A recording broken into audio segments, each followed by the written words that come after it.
Hey there everyone, welcome to FJX 2000 Productions and another episode of Let's FJ. In today's episode, I will be expanding my list of special edition FJ Cruisers since in my part 1 video, I covered the 2007 TRD Special Edition, 2008 through 2013 Trail Teams Special Editions, the 2011 Not So Special Edition, and the 2014 Trail Teams Ultimate Edition. All these models are specifically from the North American market, but this video will not only include additional North American models, but also models from locations outside the US and Canada. As a bonus, I will also discuss some of the early concept FJ Cruisers and show what changes were made from those early concept vehicles to what we eventually got on the market. I hope this video will help showcase these additional FJs and maybe bring to light some models you didn't even know existed. But make sure to check out my part 1 video if you haven't already. Before we begin, I just have to give a shout out to all of you that support my channel and have been watching my recent informational FJ Cruiser videos. It has been awesome to see the growth in my channel lately, and we recently crossed the 4,000 subscriber mark, which is amazing. Thank you so much. If you liked the video today and enjoy my other FJ Cruiser videos, be sure to like this video, and specifically subscribe to the channel and help me reach my goal of 5,000 subscribers. We are on our way there, and I know we can reach it, so let's make it happen. To begin this video, let's rewind time back to 2003 when the FJ Cruiser was first released as a concept vehicle. It was on January 7th, 2003 that the world was introduced to the concept FJ Cruiser that would pave the way to what we have today. Debuted at the Detroit Auto Show, Jim Press, the executive vice president for Toyota Motor Sales USA, had this to say about the new concept. Quote, "The FJ Cruiser is a thoroughly modern concept vehicle chiseled from nearly a half-century tradition of rugged performance provided by the legendary FJ40, the original 4Runner, and 4x4 pickups. The FJ Cruiser concept effectively connects two growing markets in the United States, or North America, the light truck segment and the emerging youth market. This unveiling was so successful and brought so much excitement to the public and the 4x4 world, who had grown up adoring the classic FJ40 Land Cruiser, that the idea of a new off-road specific Toyota was welcomed with open arms. So much so, in fact, that the development and production was streamlined, and only 3 years after this, the FJ was available for purchase. This turnaround time from concept to release was previously unheard of, as the traditional production time seen for most modern vehicles is around 5 to 10 years. This concept had many unique features which unfortunately did not make it into the final production model, or perhaps fortunately they didn't. I'll let you decide and you can let me know in the comments. These included a 2-piece retracting rear glass panel, rear hatch door similar to the current 4Runner, integrated yet removable dash-mounted GPS unit, a supercharged 3.4-liter 250 horsepower V6 with a 4-speed automatic transmission, spotlights on both outside mirrors, an asymmetric front bumper spotlight, front and rear winches, a modified Tacoma pickup platform which was equipped with rear coilover long travel suspension, 20-inch wheels and 33-inch futuristic tires, a TRD catback exhaust, front and rear seats that can fold completely flat with no gaps so the FJ becomes a utility deck large enough for 2 people in their sleeping bags, an included shovel where the gear shifter doubled as the shovel's handle, and removable interior lights which doubled as flashlights. Lots of cool ideas.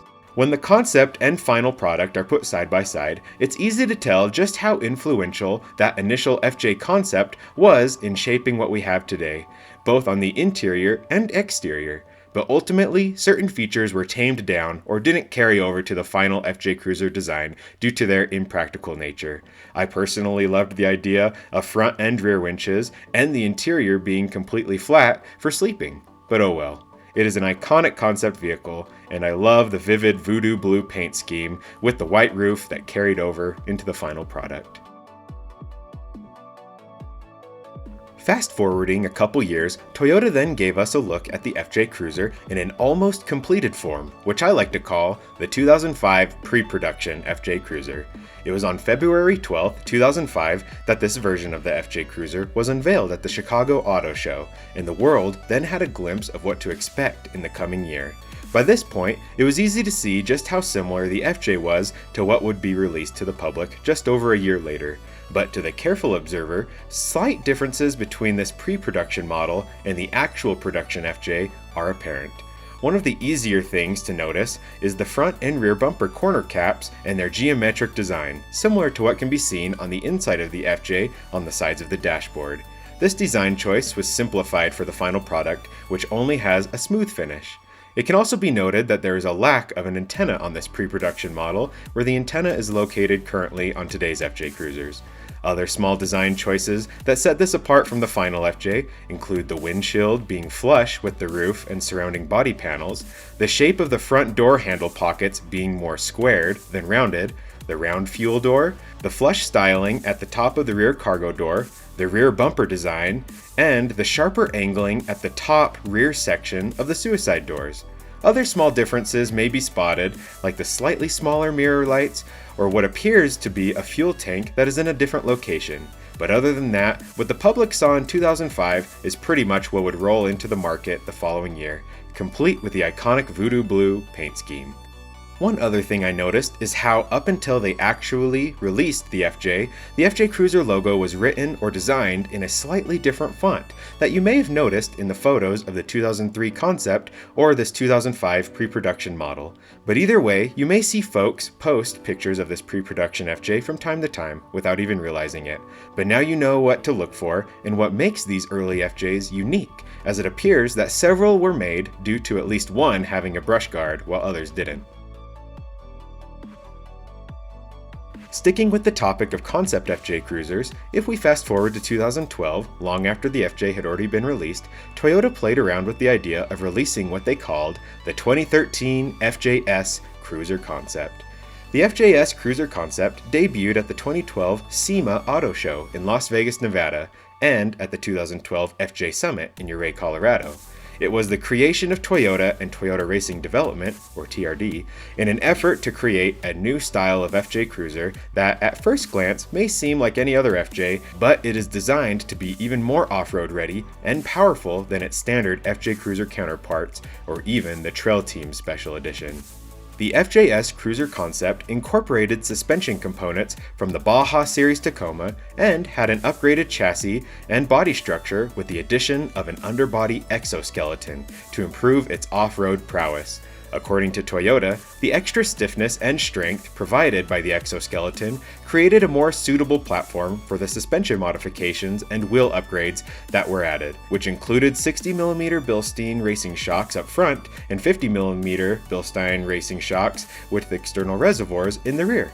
This suspension system provided around 1.3 inches of lift in the front to achieve a leveled stance. And if that sounds familiar from my last video, that is because this same or similar setup was later used on the 2014 Trail Team's Ultimate Edition. So it is neat to recognize how this concept paved the way for that to happen a couple years later. Also, the FJS featured all-new TRD 17-inch wheels in a midnight black finish, along with two 85/70 R17 BF Goodrich Mud Terrain KM2 tires for the most trail-ready setup on the factory FJ yet. TRD also added their new 2010 and up supercharger with a twin vortex system and a large air-to-water intercooler, which brings the engine's output to 345 horsepower and 345 foot-pounds of torque. This is a 30% gain in horsepower and 25% gain in torque over the standard FJ Cruiser model. The exterior of the FJS Cruiser concept received other changes, including a front nudge bar and the same OEM rock rails used on other FJ Cruisers. The FJS concept vehicle debuted with a manual transmission, so the FJS was also equipped with a TRD quick shifter for max performance, along with the TRD cold air intake and TRD catback exhaust. The color Toyota chose for this model is the quicksand color, but unlike other FJ Special Editions, they kept the white roof as opposed to doing a monochromatic color scheme, as was used with other Special Editions, and they kept the traditional exterior silver trim. The interior of the FJS, however, certainly got the luxury treatment, sporting two-tone leather seating, complete with the FJS logo stitched on the seatbacks, along with custom TRD carpet floor mats. The rear door also sported a gloss black FJS badge as opposed to the standard chrome FJ Cruiser badge. Not much information was ever released as far as the chassis and body structure changes go, including the mysterious exoskeleton the press claimed it had, and Toyota never announced what they planned on doing with the FJS Cruiser concept in the future. However, looking back now, we can see what features of this concept carried over into future models. For example, as already mentioned, the TRD Bilstein shocks and remote reservoirs and TRD tuned front suspension combination was later used on the 2014 Trail Team's Ultimate Edition FJ Cruiser. And Toyota later put the new 17-inch TRD Midnight Black alloy wheels used on the FJS on the 2015 through 2020 TRD Pro Series 4Runners. And though the 2010 Plus FJ Cruiser Supercharger was never offered from TRD itself, the design was sold to Magnuson Superchargers, who now offers it for anyone to enjoy. Overall, the 2013 FJS Cruiser concept was a neat looking variant to the FJ Cruiser, and I'm sure, had it gone into production, it would have certainly made the FJ even more capable than it already is, with sizable power and performance upgrades, and a much more capable suspension and tire combo for tackling the trails. Next up on the roster is the notable ARB edition FJ Crawler, or simply FJ Crawler as it is known by some. First offered in 2007 for the 2008 model year, in the North American market, the FJ Crawler was the result of a collaboration between Dealer Services International, or DSI, known for building high-quality custom packages for new vehicle dealers, and ARB 4x4 Accessories, who has a long history of building rugged off-road products and is based out of Australia. For participating Toyota vehicle dealerships, the FJ Crawler could be special ordered for customers who are looking for a vehicle that is even more rugged and off-road ready than the standard off-road package or Trail Team Special Edition was. DSI always aimed to enhance the capabilities and appearance of vehicles they worked on, and the FJ Cruiser was a perfect platform for this goal. The FJ Crawler initially had a basic package, which included an ARB front bull bar bumper, Old Man Emu 3-inch suspension lift to provide extra ground clearance and support the added weight of the ARB bumper, and 17 by 8-inch Pro Comp wheels with a variety of 33 by 1250 R17 Pro Comp tires in various tread designs for customers' specific off-road needs. Also included were new wheel lugs, including locking lugs, and ARB badging with an ARB keychain. This package was especially appealing as it came with a 3-year, 36,000-mile warranty on all parts and labor, which traditionally isn't the case for folks who have to install their own aftermarket components. On top of the standard FJ Crawler package, there were additional available options allowing customers ultimate customization potential, including adding a variety of worn winches, ARB fog lights, IPF driving lights, Smitty-built or Weston side steps, a MagnaFlow catback exhaust, an Air Raid high-flow air intake, and even a front ARB air locker. The FJ Crawler could be ordered in any factory color for the current model year, and because of variances in aftermarket tire sizes, speedometer calibration was provided to ensure correct vehicle speed and mileage are recorded, an often overlooked modification to those looking to modify their vehicle's tire and wheel setups. Though initially ARB badges were put on the FJ Crawler, these were later substituted by custom FJ Crawler badges, and they were either located at the bottom corner of the front driver and passenger doors or on the wide C-pillars above the rear wheels, as well as on the rear cargo door. Slight changes were made over the years to the FJ Crawler package, but in later years, while the FJ was still available, DSI offered different products to choose from different brands, as well as their own separate performance package, including a selection of Pro Comp 6-inch lift kits, 35-inch Pro Comp off-road tires, LRG rims or Pro Comp alloy wheels, Smitty-built parts including bumpers, T-Rex grills, and other custom accessories that were all selected by the buyer or dealer who ordered the vehicle. Some FJ Crawlers also didn't even include the iconic FJ Crawler badging, making them hard to tell apart from any other modified FJ Cruiser on the market. The FJ Crawler was certainly a neat option for those interested in such a package, but overall, not many were ever built, making them quite elusive to see on the market or on the road. Plus, information about them was never distributed very well, making certain facts about them a bit hard to pinpoint or verify. But they certainly left an impression on those who were able to get their hands on one. Next, we will look outside the US at a unique FJ that was only offered in the Japanese auto market. This FJ was known as the Final Edition FJ Cruiser. Though the FJ was offered in North America from 2007 to 2014, it was also available in Japan from December of 2010 to January of 2018. Near the end of the FJ Cruiser's run on the Japanese market in late 2017, Toyota decided to release the Final Edition as a way of sending off this iconic vehicle in style. While the North American special editions usually aimed to make the FJ more capable off-road, the Final Edition aimed to provide more on-road comfort and luxury. For starters, the wheels offered on this model are 20-inch Toyota alloy wheels, similar to the 20-inch wheels found on 4Runners with the limited package, a far cry from the 16-inch TRD wheels used on North American special editions. The exterior of this FJ was painted in a monochromatic beige color, with black trim pieces used for the grille, bumper, door handles, and mirrors, versus the traditional silver trim, very reminiscent of the 2010 Trail Team special editions in North America.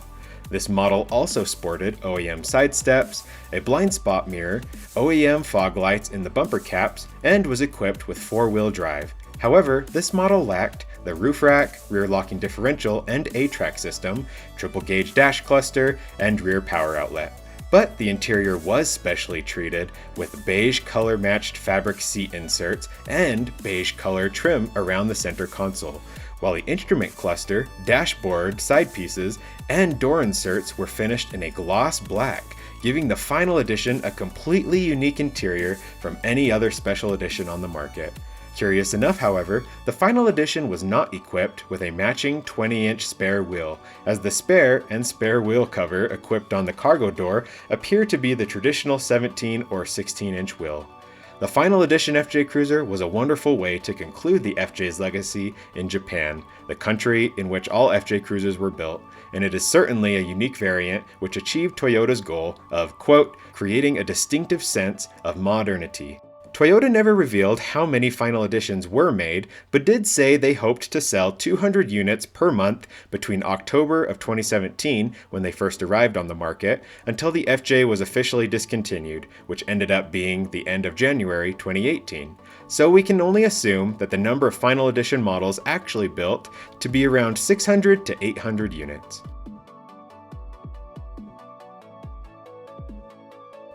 Now traveling back across the globe, we will highlight a special model only offered in the UAE, the FJ Cruiser Xtreme.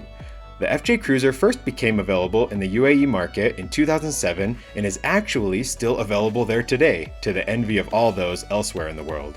But starting in 2012, a company called Arctic Trucks, known for building vehicles with huge tires capable of driving in the deepest snow conditions, started building up FJ Cruisers on an order-by-order basis with special upgrades to make them more capable as off-roaders in the dune-filled deserts of the region.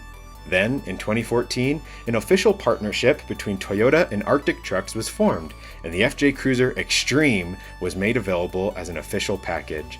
All modifications added were under warranty by Toyota and included upgrades such as the distinctive hood scoop that keeps the engine cooler in the hotter weather, smoked front turn signals and taillights, Bushwhacker pocket-style fender flares, Fox 2.0 suspension, bumper LED running lights with fog lights, two-tone leather seating, and a performance catback exhaust system. The wheels were also black 16-inch Arctic Truck alloy wheels, which allowed for 275/70 R16 BF Goodrich all-terrain KO tires to be thrown on, which air down better in order to traverse the sandy region easier than the traditional 17-inch wheels with narrower 265 tires. The grille, mirrors, bumpers, and door handles for some later models came in a black finish similar to the Trail Team Special Edition, but early on they were simply silver. Some specific models and model years of the FJ Cruiser Xtreme may have had slight variations or additional modifications, but they all looked generally the same, with iceberg or white being the most common color, but the Xtreme was also available in other colors.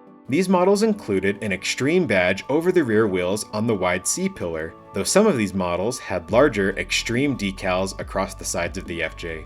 In later years, the Xtreme FJ Cruiser also included a special Xtreme front grille that sported LED driving lights, and the wheels switched to 17-inch Xtreme design black alloy wheels with two 75/70 R17 tires. In 2021, however, this Xtreme model received a new name and is now known as the Adventure X FJ Cruiser. It is essentially the same, though it now sports decals on the side that say Adventure X, and the grille lacks the Xtreme logo, and sports square rigid LED driving lights. The wheels are now 17-inch Method black alloy wheels with 275/70 R17 BF Goodrich KO2 tires. It also appears that in recent years, the smoked turn signals and rear lights were not used, and rather, black trim pieces that go over the standard turn signals and rear lights were added. These models were outfitted with four-wheel drive, the rear locking differential, A-track, and crawl control for compatible years. They generally didn't have the OEM roof racks installed, though they did come with a triple dash gauge cluster and other interior bells and whistles offered from Toyota. But it is interesting to note that these UAE FJs were usually always equipped with dual fuel tanks, allowing for a fuel capacity of 159 liters or 42 gallons, and they had onboard air compressors, both of which I wish we had here in the US. But that gives you a general overview of the Dune-ready FJ Cruiser Xtreme or FJ Cruiser Adventure X model that is still available today. One last note I figured I'd add is while the FJ Cruiser market in Australia never received any genuine special editions or variant FJ Cruisers, take a look at this. Among the colors offered down under, most stuck with the traditional colored body, white roof, and silver trim. However, for some model years, the color Red Fury was available and is the only Australian color I'm aware of that came in a monochromatic paint scheme. With it being red on red, it is awfully similar to the North American 2012 Trail Team Special Edition in the Radiant Red color. But other than the unique non-white roof, this Australian FJ is otherwise like any other that was on the market. I figured I would mention it since it is a bit unique and strikingly similar to the 2012 TTS-E. And with that, I can now conclude this two-part series of special edition or unique variant FJ Cruisers. Because the FJ is indeed still in production in select markets, there is always a chance new or unique variants may become available. But until then, I hope you have enjoyed this overview of some FJs that hopefully you are wanting to learn more about, or possibly have never heard of before. I certainly learned a lot while researching for this video, and if you want to learn more about special edition FJs, be sure to check out my thread on them on the FJ Cruiser forums. I will leave a link in the description below. But, as always, thank you so much for watching. Like this video if you've enjoyed the information shared, and be sure to subscribe and help me reach my 5,000 subscriber goal. Also, share this and other videos of mine with folks you may know who are wanting to learn more about FJ Cruiser related topics that I cover. But again, thanks for watching, and I'll catch you all later.